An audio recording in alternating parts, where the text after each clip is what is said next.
Hello and welcome to the Webster & Global Marketing News Bulletin. I'm Carl O'Connell and here are today's top stories. The app developer Disconnect has filed an antitrust complaint against Google to the EU.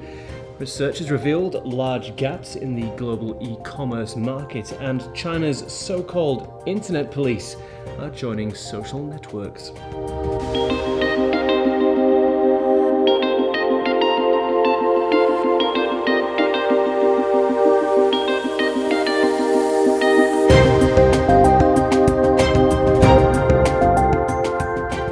The app developer Disconnect has filed a complaint against Google to the EU, claiming that Google has abused its dominance by illegally removing its app from the Google Play App Store. Google Play removed Disconnect's privacy and security app last year, claiming that it breached Google's conditions by interfering with the functioning of other apps. However, Disconnect claims that the real reason for the removal was because it directly competes with Google's own privacy and security app.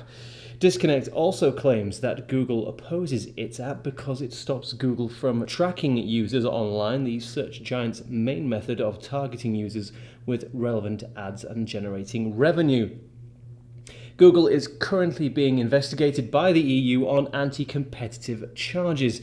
The latest allegation could be absorbed into the existing case, heard as a separate case or dismissed. Research has revealed the most popular countries when it comes to cross-border e-commerce, with the study also revealing large gaps in the market. The US and Canada were both popular target countries, with around 60% of online vendors studied selling to these countries. Global Nuance Consulting pointed out several key international markets that are largely ignored by US retailers, however. The United Kingdom, Australia, New Zealand, France, Germany, Norway, and Sweden.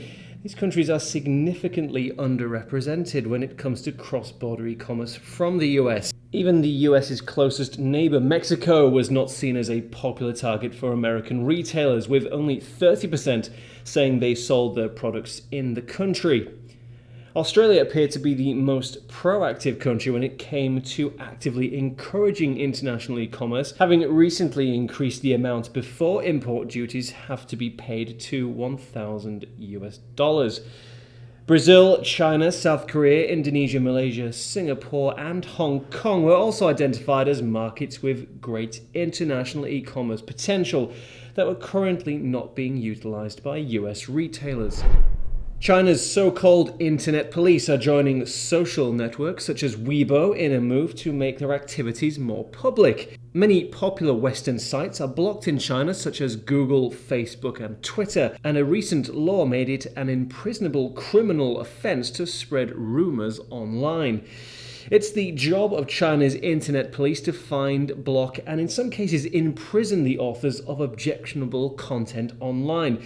Their move to open social media accounts, where they will soon be posting about which sites they are blocking and why, are seen by some commentators as a sign that China's government is becoming more brazen in its clampdown on free speech. Last year, the Chinese internet police removed posts and images related to the Hong Kong free speech protests, with around 100 arrests being made.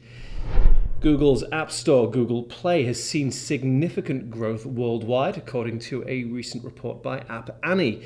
The number of apps downloaded globally grew by 30% compared to last year, with revenues rising 40% during the same period. The top countries for app downloads were the United States, Brazil, India, Russia, and Mexico, with Brazil and India seeing the fastest growth rates.